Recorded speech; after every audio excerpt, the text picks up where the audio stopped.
আমার জন্য সকালে ডিম ভেজে নিচ্ছি।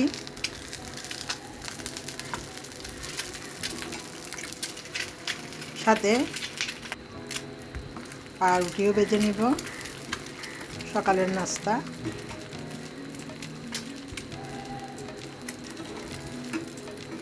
মাঝে মাঝে আপনাদের সাথে শেয়ার করি। এই তো তৈরি হয়ে গেল সকালের নাস্তা। এই তো নাস্তা খাওয়ার পর চলে আসলাম গাছগুলোকে একটু পরিচর্যা করতে। গাছগুলা খুবই নরম, স্পাইডার লিলি, একদম লম্বা পাতার কারণে একটু হাওয়া বাতাস লাগলে গাছের পাতাগুলা ভেঙে যায়। আমার বেলকনিতে তেমন আহামরি গাছ নেই, তারপরেও আমি গাছগুলোকে খুবই যত্ন করার চেষ্টা করি। ভিডিওটিতে একটা লাইক দিয়ে ভিডিওটি দেখতে থাকুন এবং পাশে থেকে সাপোর্ট করে চ্যানেলটি সাবস্ক্রাইব করে দিবেন এবং পাশে থাকা বেল বাটনটি প্রেস করে দিলে অল নোটিফিকেশন অন হয়ে যাবে। পরবর্তীতে নোটিফিকেশন গেলে আপনারা ভিডিওটি দেখে নিতে পারেন। আগে আমার প্রত্যেকটা রুমের মধ্যে দু একটা করে গাছ থাকতো, বেশিরভাগ থাকতো চন্দ্রমল্লিকার গাছ শীতকালে, আর থাকতো বেলি ফুল।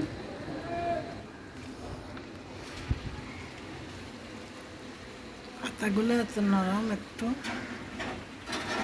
হাতের ছোঁয়া লাগলে বাঁকা হয়ে যায়, ভেঙে যায়।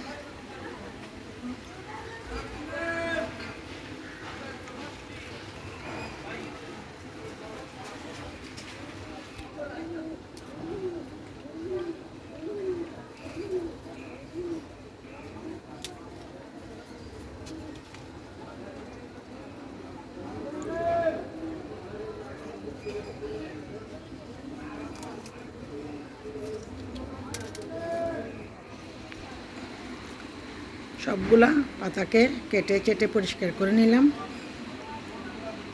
এখন একটু অল্প করে পানি দিয়ে দিব, যেহেতু বেলকনিতে থাকে তেমন একটা পানির প্রয়োজন হয় না। এই গাছগুলো এমনি নরম,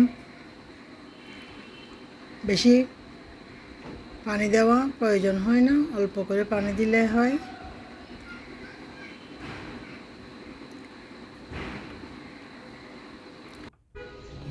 আমি আগে গ্রামে থাকতে প্রচুর গাছপালা লাগাইতাম। আমি গ্রামের মধ্যে 5 বছর ছিলাম। আমার শাশুড়ির ইন্তেকালের পরেও এই কংক্রিটের শহরে আর থাকতে ইচ্ছে করে না, মাঝে মাঝে ইচ্ছে করে এখনই গ্রামে চলে যাই। ছোটো ছেলেটার যেহেতু এখনও পরীক্ষা শেষ হয়নি, আরও 2 বছর লাগবে পরীক্ষা শেষ হইতে, সেই জন্য শহরে আছি। এখানে মাছগুলা কেটে নিচ্ছি, তারপর ধুয়ে পরিষ্কার করে নিব।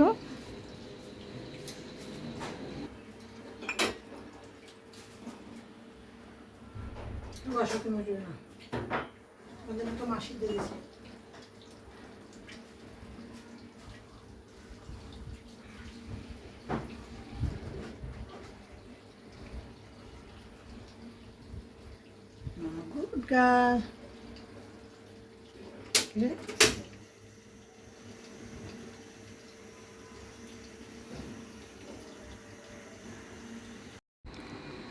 পাবদা মাছগুলোকে কেটে একটা আমরা যেটা স্টিলের মাজনি দিয়ে ডেকসি পাতিল মাজি, সেই মাজনিগুলো দিয়ে পাবদা মাছগুলোকে পরিষ্কার করে নিয়েছি এবং ধুয়ে নিয়ে লবণ হলুদ মেখে নিয়ে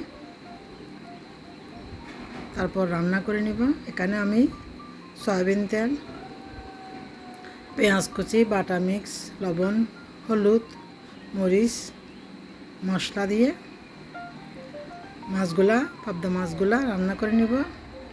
ভিডিওটি দেখতে থাকুন এবং অল্প পরিমাণে পানি দিয়ে আগে মরিচ মশলাটুকু কষিয়ে নিব।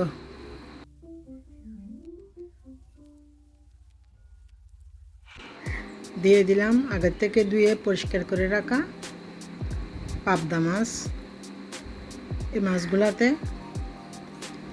ছোট বড় প্রায় মাছগুলাতে ডিম হয়েছে। একটু যত্ন সহকারে কুটে নিলে ডিম সহ রান্না করে খেলে কিন্তু খুবই মজা হয়।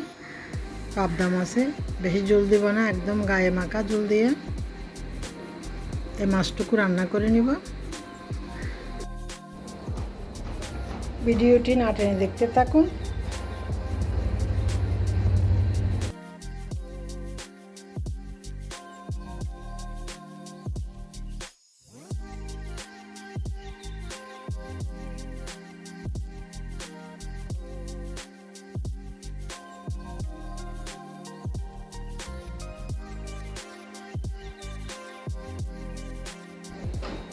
ঢেকে দিয়ে লো হিটে রান্না করে নিব। এখানে আমি আলু সিদ্ধ করে নিয়েছি, দেশি আলু দিয়ে দিলাম। এখানে দেশি আলুর সাথে মরিচও সিদ্ধ করে নিয়েছি, তারপরে দিলাম পোড়া মরিচ পাউডার আর সরিষার তেল দিয়ে সুন্দর করে মেখে নিব। চাইলে আপনারা আপনাদের পছন্দ মতো ধনিয়া পাতা দিতে পারেন, ধনিয়া পাতা নাই যেহেতু আমি দিলাম না। এই তো হয়ে গেল মোটামুটি দুপুরের রান্না, আগের দিনের বাসি তরকারি, আলু ভর্তা আর ভাত আর পাবদা মাছ আর একটা ডাল রান্না করে নিয়েছি। এই তো দুপুরের রান্নার আয়োজন।